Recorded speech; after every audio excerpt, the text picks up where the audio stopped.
BMCVTC Hindi इस channel के video देखने के बाद हमें क्या करना है? बहुत आसान सी बात है बच्चों। हमें सबसे पहले वीडियो के डिस्क्रिप्शन बॉक्स में जाना है और उसमें कुछ आसान से प्रश्न दिए गए हैं जिसका वीडियो आपने अभी देखा है और उसे हल करने का प्रयास कीजिए। उसके बाद उसी डिस्क्रिप्शन बॉक्स में इस वीडियो से संबंधित अपने मत व्यक्त कीजिए। गूगल फॉर्म द्वारा एक छोटा सा लिंक दिया गया है, उसे क्लिक करिए और उसमें एंट्री करिए। और अंत में जाते जाते हमें इस चैनल को लाइक करना है, सब्सक्राइब भी करना है ताकि आने वाले वीडियो की जानकारी आपको मिलती रहे। तो है ना आसान सा काम? चलिए देखते हैं अपना वीडियो।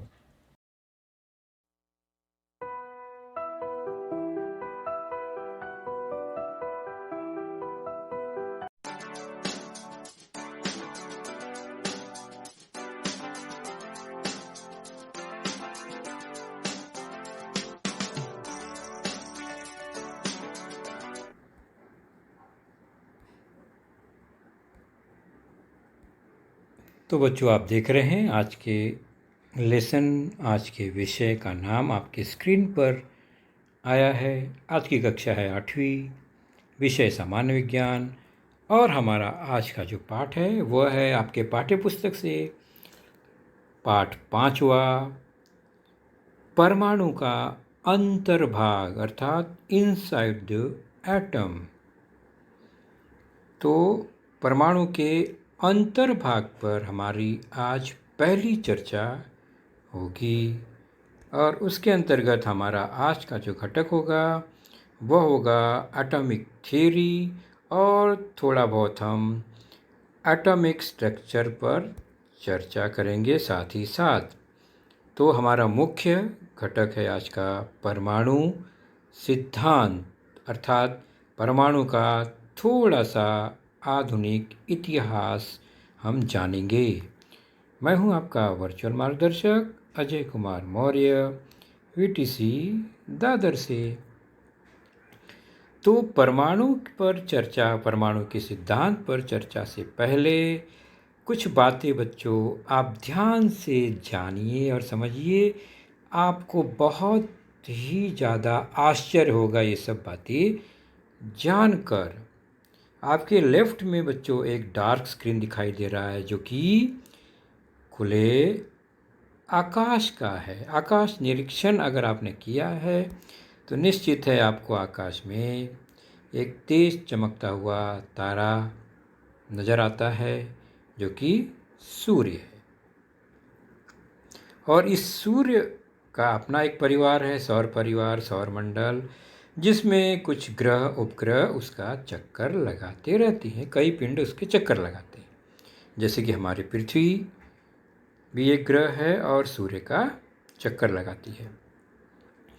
और यह सौर परिवार एक छोटे से परिवार का हिस्सा है जो कि बहुत विशाल गैलेक्सी में है, आकाश गंगा में है। तो इसका मतलब एक बड़ा ही विशाल, बहुत बड़ा स्ट्रक्चर आपकी आंखों के सामने होता है, लेकिन हम उसे अपनी नज़रों में समा नहीं पाते। हम इतना बड़ा देख ही नहीं सकते, अंदाज ही नहीं लगा सकते। यानी कितना विशाल है हमारा यह ब्रह्मांड। हम अपने पृथ्वी को तो पूरा देख ही नहीं सकते, तो हम पूरे ब्रह्मांड को क्या देख पाएंगे? यानी कितना विशाल है। यानी एक तरफ तो इतना बड़ा विशाल दृश्य जो कि हमारी आंखों के सामने होता है। ठीक राइट में अब देखते हैं तो एक छोटा महीन सूक्ष्म पार्टिकल, उसके अंदर कुछ अन्य घटक इस तरह से चक्कर लगा रहे हैं। तो अब दोनों दृश्य को अगर देखें लेफ्ट और राइट में, तो बड़े से विशाल ब्रह्मांड में पिंड जो है किसी दूसरे पिंड का चक्कर लगा रहे हैं, इतना बड़ा। और यहाँ राइट साइड में एक छोटे से छोटे घटक के अंदर जो कि हम आँखों से देख ही नहीं सकते, इतना सूक्ष्म है, उसके अंदर भी कुछ ऐसी ही क्रिया नज़र आ रही है। एक छोटा सा घटक है और उसके चारों ओर दूसरा कोई सूक्ष्म पार्टिकल घटक चक्कर लगा रहा है ना मज़ेदार बात? इतना विशाल जो हम देख ही नहीं पा रहे, इतना सूक्ष्म जो हम देख ही नहीं सकते, और दोनों में लगभग घटना एक जैसी होती हुई नज़र आ रही है। एक मुख्य केंद्र बिंदु है और उसके चारों ओर चक्कर लगाते कुछ घटक, कुछ कण, है ना मज़ेदार बात? तो अति विशाल जो घटक है, ब्रह्मांड है, उस पर हम चर्चा अभी नहीं करेंगे।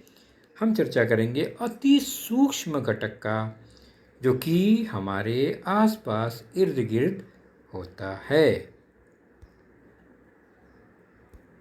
तो हमारी आज की चर्चा होगी इसी अति सूक्ष्म घटक पर, अणु के परमाणु पर, और इसका इतिहास हम आज थोड़ा सा जानने का प्रयास जरूर करेंगे, क्योंकि बिना उसके हम आगे चर्चा नहीं बढ़ा पाएंगे।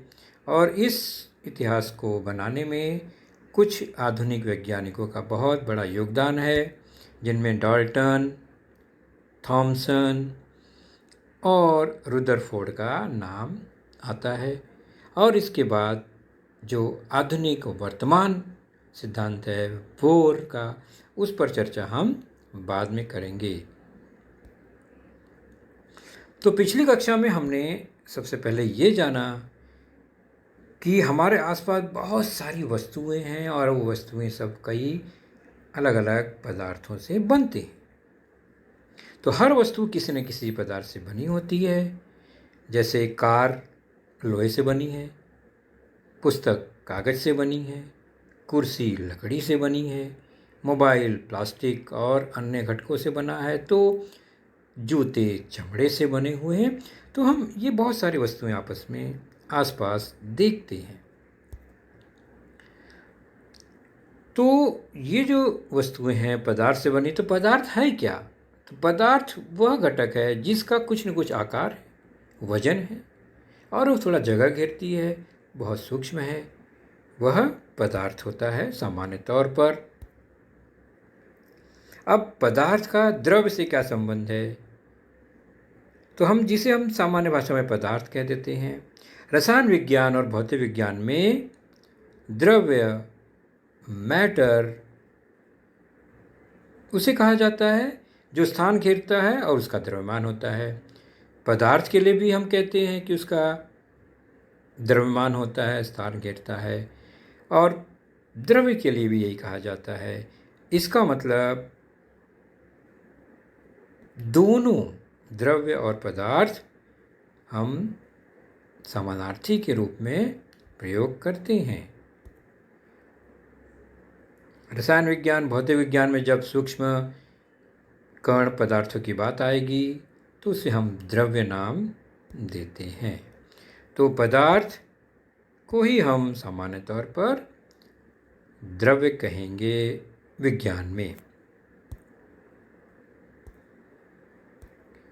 और कुछ बातें जान लेते हैं और चर्चा को आगे बढ़ाएंगे।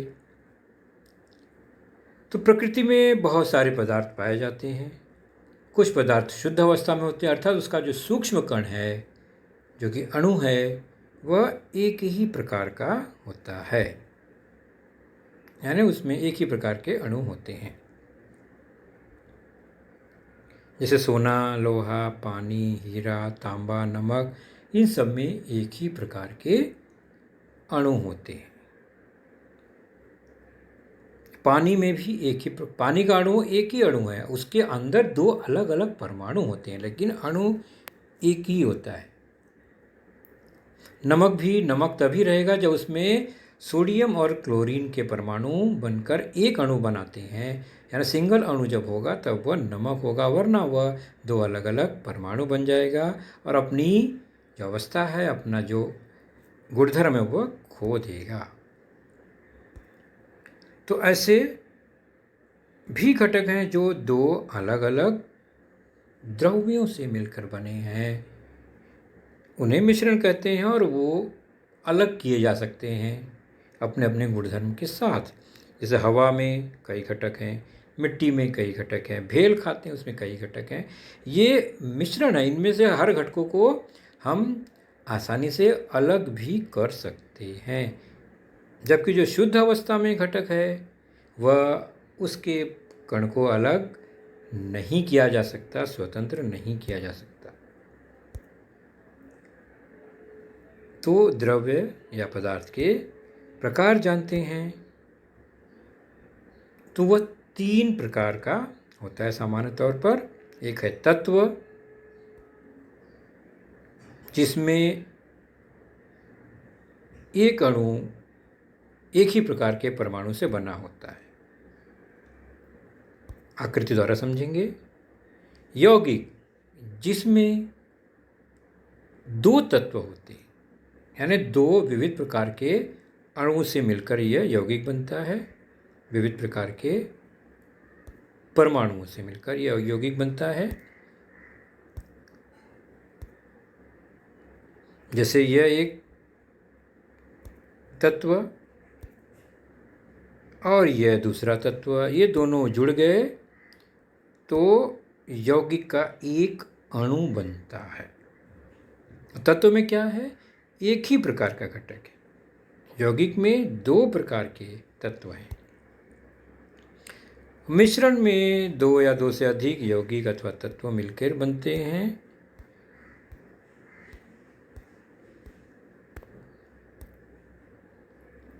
तत्व में के जो अणु हैं उसमें एक ही प्रकार के परमाणु हैं और तो हमेशा साथ ही रहेंगे, इंटैक्ट रहेंगे। यौगिक में 2 अलग अलग तत्व हैं, लेकिन वो दोनों एक साथ रासायनिक बंध से जुड़े रहेंगे, वो भी अलग नहीं होंगे। मिश्रण में वो आसानी से अलग हो सकते हैं। तो तत्व, यौगिक और मिश्रण, यह 3 प्रकार के मुख्य पदार्थ या द्रव्य होते हैं। उसे हम रिंग द्वारा कैसे एडजस्ट करेंगे? मान लो ये रिंग है एक, और ये सेम वैसे ही रिंग है, दोनों जुड़ गए तो तत्व बना, यानी दोनों एक ही प्रकार के इसमें रिंग जुड़े हुए हैं, तो ये तत्व हो गया। यौगिक में 2 रिंग जुड़ गए लेकिन अलग अलग प्रकार के हैं, लेकिन जुड़े हुए हैं, यानी जब भी रहेंगे ये इसी तरह जुड़े हुए रहेंगे। अब मिश्रण में अलग अलग रिंग जुड़े हुए हमें दिखाई देते हैं, मिले हुए दिखाई देते हैं, लेकिन वो अलग किए जा सकते हैं।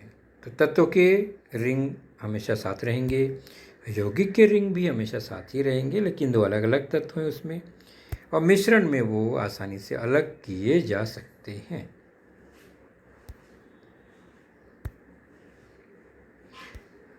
तो तत्व, तो पदार्थ का छोटा से छोटा कण अणु होता है, एटम होता है, जिसमें उस पदार्थ के सभी गुण धर्म मौजूद होते हैं, वह अणु होता है। बराबर है। और प्रत्येक अणु उससे भी सूक्ष्म अथवा एक या अधिक परमाणु से बना होता है। अब ये क्या हो गया? अभी मैंने कहा सबसे छोटा कण अणु है, और अभी यहाँ कह रहे हैं कि अणु छोटे छोटे परमाणुओं से मिलकर बना होता है। मुख्य अंतर क्या है? अणु मतलब वह पदार्थ का छोटा से छोटा कण जिसमें उसके गुण मौजूद हो, यानी नमक अगर खारा है तो नमक का एक अणु भी खारा ही होगा, यानी उसके सारे गुणधर्म उसमें मौजूद होंगे।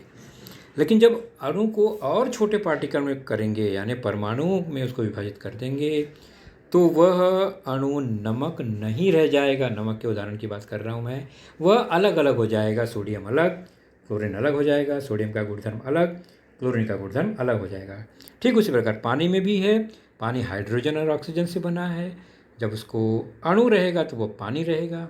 जैसे ही उसको हम हाइड्रोजन और ऑक्सीजन में विभाजित करेंगे, वह अलग अलग गैस में बदल जाएगा। तो यदि पदार्थ का एक अणु एक ही प्रकार के परमाणु से बना हो तो ऐसे पदार्थों को तत्व कहते हैं। जैसे कि हाइड्रोजन के परमाणु से बनता है। कार्बन के परमाणु से ही बनता है। ऑक्सीजन के परमाणु से बना है। नाइट्रोजन के परमाणु से बना है। सोडियम के, एल्यूमिनियम के ही, क्लोरीन के, उसी प्रकार कैल्शियम के, ऐसे तमाम परमाणु हैं जो एक ही प्रकार। तो इसे भी समझ लेते हैं बच्चों। बहुत सिंपल सी बात है, बहुत ज़्यादा विस्तृत गहराई में नहीं जाना है। तो तत्व या यौगिक का वह छोटा से छोटा कण जो स्वतंत्र अवस्था में रह सकता है अणु कहलाता है। स्वतंत्र अवस्था में रह सकता है मतलब वह उसके सारे गुणधर्मों को लेकर रह सकता है, वह अणु कहलाता है। और जितने भी द्रव, ठोस, गैस यानी पदार्थ हैं, वे सभी पदार्थ एटम से, परमाणुओं से ही बनते हैं, परमाणुओं के संयोग से ही बनते हैं। पहले परमाणु आपस में मिलकर अणु बनाते हैं और उसके बाद फिर पदार्थ का निर्माण होता है। तो परमाणु तत्व का वह सबसे छोटा कण है जो किसी रासायनिक क्रिया में भाग ले सकता है। यानी रासायनिक क्रिया में भाग कौन लेता है? परमाणु। और फिर नए अणु का निर्माण करता है। लेकिन परमाणु स्वतंत्र अवस्था में नहीं रह सकता, वह हमेशा अणु के रूप में बनकर रहता है। चलिए, इन सब बातों से हमने जो भी सीखा उसका उपयोग हम करते हैं। आपके पाठ्य पुस्तक के पेज नंबर 28 पर एक सारणी बनी हुई है 5.1 पदार्थ के कण और प्रकार, उसको पूर्ण करने में करते हैं। अभी सारणी कुछ इस तरह से है। पदार्थ का नाम है, फिर उसमें रासायनिक सूत्र बने हुए हैं और पदार्थ का जो छोटा से छोटा कण है वो किस अवस्था में, किस रूप में है वह बना हुआ है। और फिर उसके बाद हम उसे पदार्थ का प्रकार क्या है, यानी वो तत्व है या यौगिक है, उसको डिसाइड करेंगे, निश्चित करेंगे। तो सारणी कुछ इस तरह से है और उनमें कौन से तत्व या यौगिक हैं? पानी है पहले, फिर ऑक्सीजन, फिर हीलियम, फिर हाइड्रोजन, फिर अमोनिया। उसके सूत्र को देखें तो पानी में H2O, oxygen O2, helium He, hydrogen H2, ammonia NH3। ध्यान से देखने पर पता चलता है पहला जो घटक है पानी, उसमें हाइड्रोजन और ऑक्सीजन दो प्रकार के क्या हैं?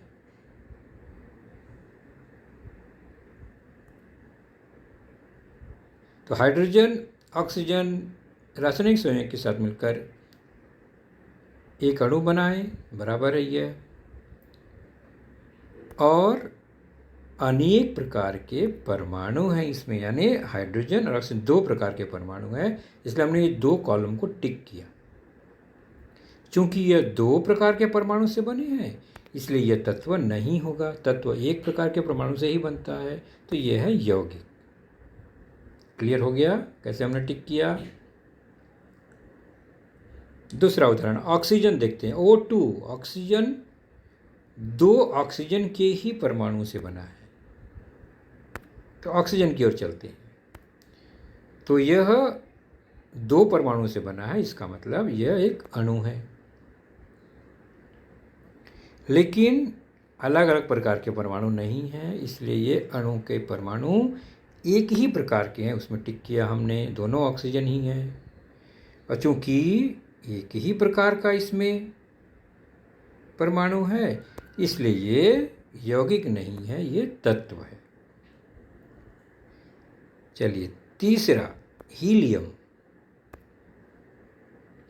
हीलियम अकेला है, यानी उसके जो अणु है एक सिंगल परमाणु से बना है, इसका मतलब वह केवल परमाणु ही है, एक अणु वाला परमाणु है। तो अणु के परमाणु एक ही प्रकार के हैं, इसमें पहुंच गए हम। तो ये तत्व है या यौगिक? निश्चित है कि ये तत्व होगा क्योंकि एक ही प्रकार के परमाणु हैं। चलिए चलते हैं हाइड्रोजन H2। हाइड्रोजन दो प्रकार के हाइड्रोजन के परमाणुओं से के संयोग से बनता है, इसलिए यह एक अणु बनता है। अणु के परमाणु एक ही प्रकार के, यानी दोनों हाइड्रोजन ही हैं, इसलिए ये क्या है? तत्व है। अब चलते हैं NH3, अमोनिया। साफ साफ दिखाई देता है अमोनिया जो है वो एक अणु है, लेकिन दो अलग अलग प्रकार के परमाणु से बना है। तो अणु के परमाणु अनेक प्रकार के हैं, और अनेक प्रकार के हैं इसलिए वह तत्व नहीं है, वो क्या है? यौगिक है। तो हमने अभी 5 घटकों को देखा। यहाँ पर आपके पुस्तक में और भी 5 घटक हैं। इसी तरह आप उस सारणी को पूरा करेंगे। तो ये रहे आपने पदार्थ के सूक्ष्म कण, घटक, तत्व यौगिक को देखा। तो बच्चों, ये जो सूक्ष्म कण है इसको आसानी से हम नहीं जान पाए थे, क्योंकि ये इतना सूक्ष्म है कि इसको हर कोई नहीं समझ सकता। तो इसको समझने के लिए कुछ वैज्ञानिकों ने बहुत मेहनत की। लगभग 2500 वर्षों से इस पर शोध चालू था, लेकिन उसका कोई रिकॉर्ड मेंटेन नहीं हो पाया। लोग उसको भूल गए। उसके बाद आधुनिक काल में फिर वैज्ञानिकों ने कोशिश की और उसे प्रयोगशाला में टेस्ट किया और उसका लिखित प्रमाण दिया, जिनमें सबसे पहले डाल्टन ने 1803 में अपना सिद्धांत स्पष्ट किया परमाणु के बारे में। उसके बाद थॉमसन ने 1904 में अपना सिद्धांत प्रस्तुत किया।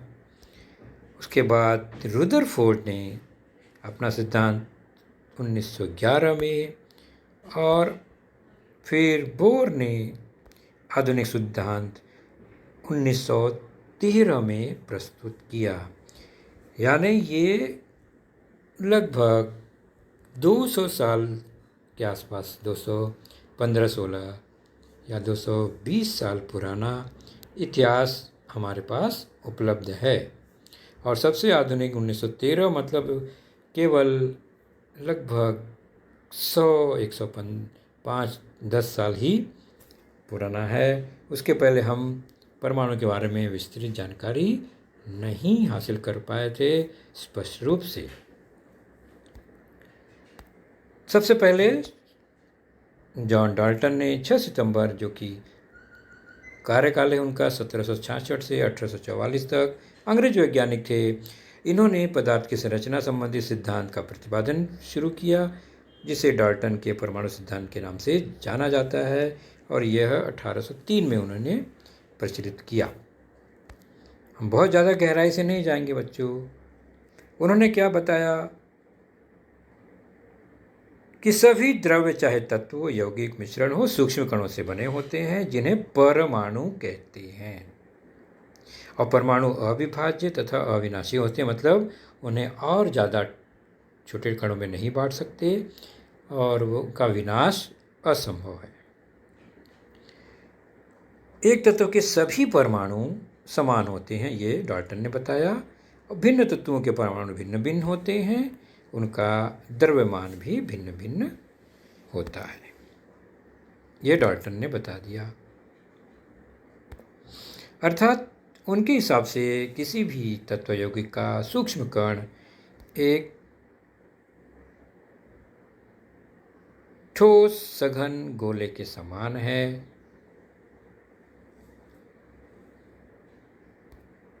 यह डाल्टन ने बताया। उसके बाद जोसेफ जॉन थॉमसन, जिनका कार्यकाल 1856 से 1940 है, इनका जीवन काल, उन्होंने 1904 में डाल्टन की थ्योरी को थोड़ा सा ब्रेक लगाया। उनका कहना था कि ठोस गोला तो है, लेकिन उसके अंदर कुछ आवेशित कण भी हैं।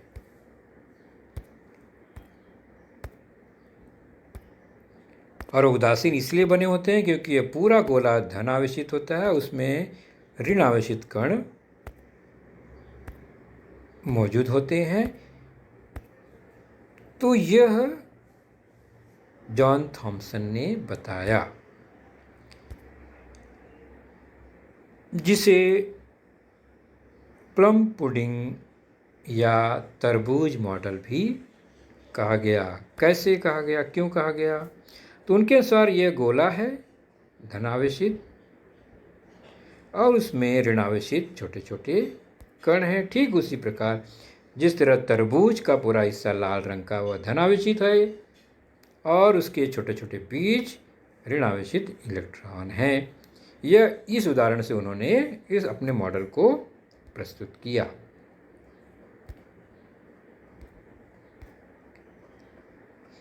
तो इस मॉडल का नाम तरबूज मॉडल इसलिए रखा गया क्योंकि इस मॉडल में परमाणु का धन आवेश पुडिंग या तरबूज के समान माना गया। इसमें इलेक्ट्रॉन जो है वो बीज की तरह उपस्थित हैं और इसका द्रव्यमान पूरे परमाणु पर समान रूप से वितरित माना गया।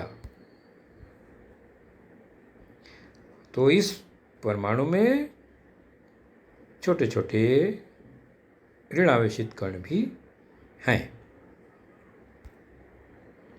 उसके बाद रुदरफोर्ड, जिनका जन्म 1871 में हुआ, उन्होंने अपना एक नया प्रयोग किया और परमाणु का नया सिद्धांत प्रस्तुत किया।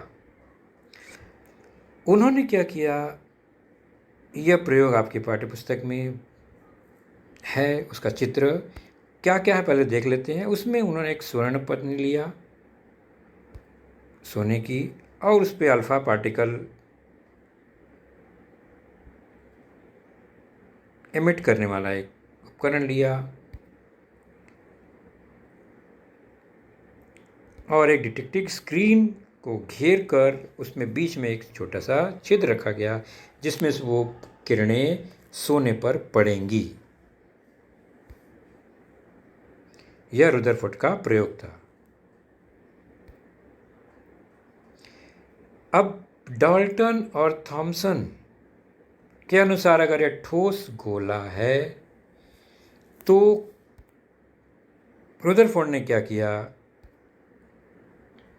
कि अगर ये ठोस गोला होता तो धन आवेशित ये जो पार्टिकल है वह टकरा कर वापस आ जाते, क्योंकि पूरा गोला धन आवेशित है।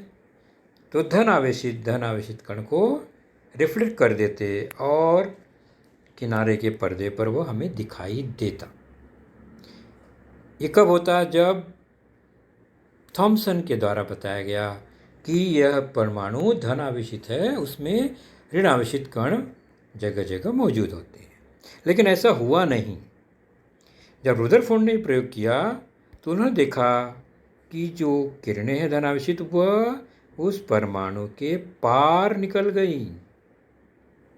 अगर पूरा परमाणु धनावेशित होता गोला तो यह आर पार नहीं जाना चाहिए था, लेकिन ऐसा हुआ नहीं।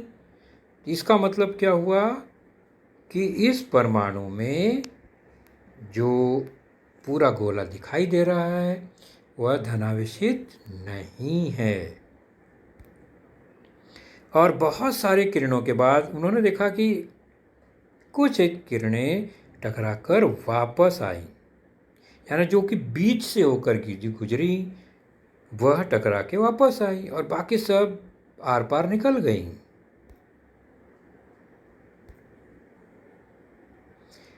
तो उन्होंने अंदाज़ा लगाया कि इसके बीच में एक नाभि है और वहाँ पर कोई धनावेशित कण है जो कि अल्फा पार्टिकल को रिफ्लेक्ट कर दिए और बाकी किरणें आर पार चली गईं। तो उन्होंने निष्कर्ष निकाला कि परमाणु के केंद्र स्थान पर धनावेशित नाभिक होता है। परमाणु का करीब करीब संपूर्ण द्रव्यमान नाभिक में ही समाविष्ट होता है और नाभिक के चारों ओर इलेक्ट्रॉन नामक ऋण आवेशित कण परिभ्रमण करता है। सभी इलेक्ट्रॉनों का एकत्रित ऋण आवेश यह नाभिक पर स्थिर धन आवेश के बराबर होने के कारण नाभिक पर स्थित धनावेश के बराबर विजातीय आवेश का संतुलन होकर परमाणु जो है वो विद्युतीय दृष्टि से उदासीन होता है। मतलब जितने धनावेश कण नाभिक में हैं उतने ही ऋणावेशित कण बाहर इलेक्ट्रॉन में हैं, दोनों समान है इसलिए वो उदासीन है। परिभ्रमण करने वाले इलेक्ट्रॉन और परमाणु नाभिक के बीच खाली जगह होती है। तो इस तरह हमने देखा विभिन्न चरणों में परमाणु के घटकों की खोज हुई। तो कितना अजीब सा इतिहास रहा है ये छोटे से कण को खोजने में। डाल्टन का परमाणु, थॉमसन का परमाणु और रुदरफोर्ड के परमाणु में कुछ अंतर पाए गए धीरे धीरे। डाल्टन का परमाणु और थॉमसन का परमाणु कहता है कि यह सघन ठोस गोला है, जबकि रुदरफोर्ड ने कहा कि यह खोखला है और बीच में ये नाभिक है, केंद्रक है। तो 1803 में डाल्टन ने, 1904 में थॉमसन ने और 1911 में रुदरफोर्ड ने यह बताया। डाल्टन और थॉमसन के परमाणु में फ़र्क यही है कि थॉमसन के परमाणु धन आवेशित है, उन्होंने बताया, और उसमें ऋण आवेशित कण समान रूप से फैले हुए हैं। ये मुख्य अंतर था डाल्टन और थॉमसन में। डाल्टन के परमाणु केवल ठोस सघन का गोला है, उसमें कोई आवेश नहीं है या उदासीन है, ऐसा उनका कहना था। थॉमसन ने बताया नहीं, वह ठोस गोला भी है और उसमें ऋण आवेश कण जो है फैले हुए हैं। फैले हुए मतलब वो घूम नहीं रहे हैं, केवल चिपके हुए। और जबकि रुदरफोर्ड ने बताया कि नहीं, उसके धनावेशित केवल बीच में नाभिक के रूप में हैं और ऋण आवेशित कण घूमते हैं इलेक्ट्रॉन के रूप में।